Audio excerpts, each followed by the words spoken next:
Hey guys, we are back with part 5, top 30 of 2023. Let's get into it. I love me some mafia romance. So The Brutal Prince was a mafia romance where their parents arranged for them to get married. So their parents arranged for them to get married to make their businesses stronger, because there's only 3 main mafia businesses, I guess. And so it was marriage of convenience, and I love marriage of convenience, and it's just so great to see how they go from hating each other to loving each other. So this is why The Brutal Prince is number 10. So All That Left in the World was one of my favourite books of this year. So a virus has broken out in the world they live in, and they remind us of COVID a lot in this book. They talk about it, what I thought was pretty good as well. And a virus came after COVID, and both of the main characters have lost their family members, and they're trying to find somewhere to live. They've heard that the government have said to meet in this specific place, so they've started to go there. And that's all I can really reveal, but it was a great book. It's just, I wanted so much more. I want a second book to this book, just to see how they got on afterwards. And the next one is My Killer Vacation by Tessa Bailey. And this was my first Tessa Bailey book, and I absolutely loved it. For one, I only read this because I absolutely adore that cover art there. And this was one what I got out of my TBR box, and I'm so glad I read it. It was like they met on vacation, but there was a crime aspect to this book, what I really did enjoy. And he's the grumpiest of sunshines. He's definitely so grumpy, and I love a grumpy sunshine trope. It is one of my favourites. And he was so grumpy. But the twists and turns in this book is amazing. I'd say if you've not read it, definitely go and read it. So, yeah. And the next is The Unhoneymooners by Christine Lawrence. I think that's how you say her name. And this was my first book by her. And I absolutely adored this. Like, it was a really good book. I love how the beginning happens. I don't think I'm really spoiling much by saying this, because I think it happens within the first few minutes anyway.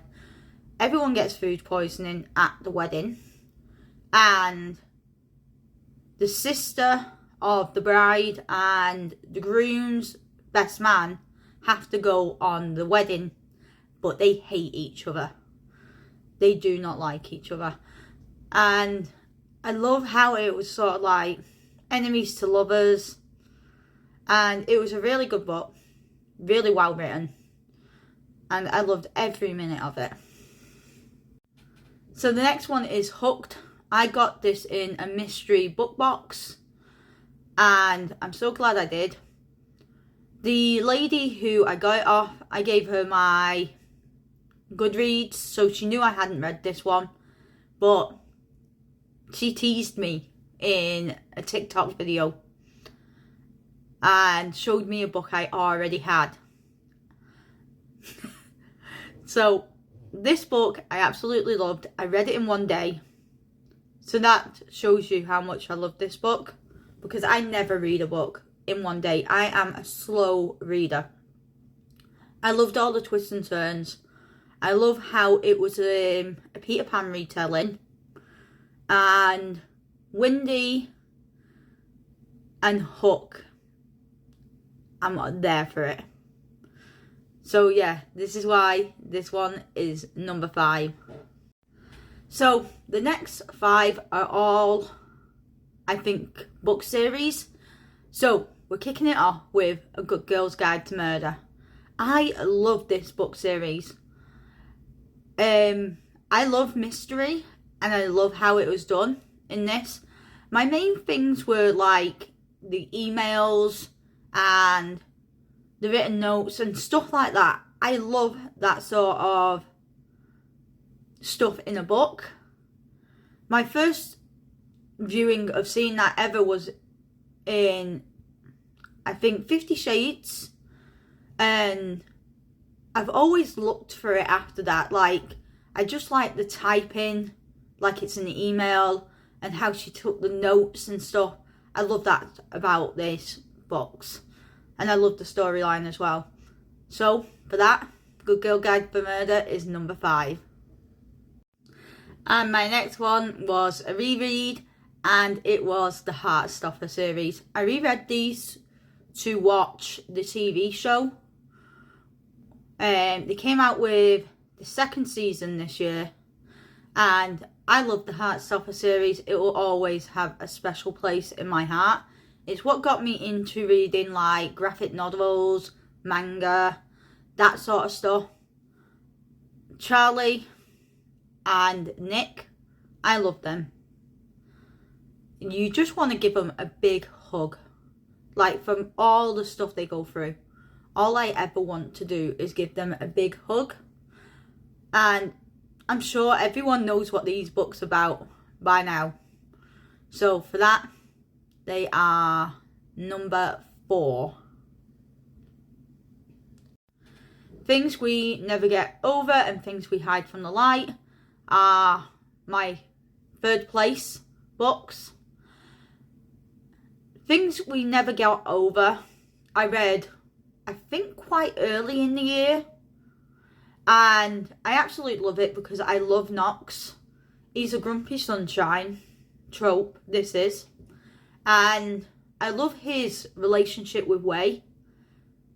Way is his girlfriend's niece, who has been abandoned by her mum. And Way is a genius. She knows a lot about computers, and I love her sense of humour as well. So for this, these 2 books are in number 3. And next up is the Twisted Love series. I have only just finished Twisted Lies, but I loved every book in this series. I don't know, I've got a soft spot for Alex. I really have. And I would say he is also a grumpy sunshine trope. But I've also got a soft spot for Christian. I love Christian. He was so good in these books. So I love how in these books, after you've done with number 1, it doesn't mean you won't see that character again.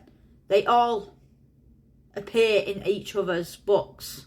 And I love that because it's just like an ongoing book. But you just get to see the relationships of these 8 characters.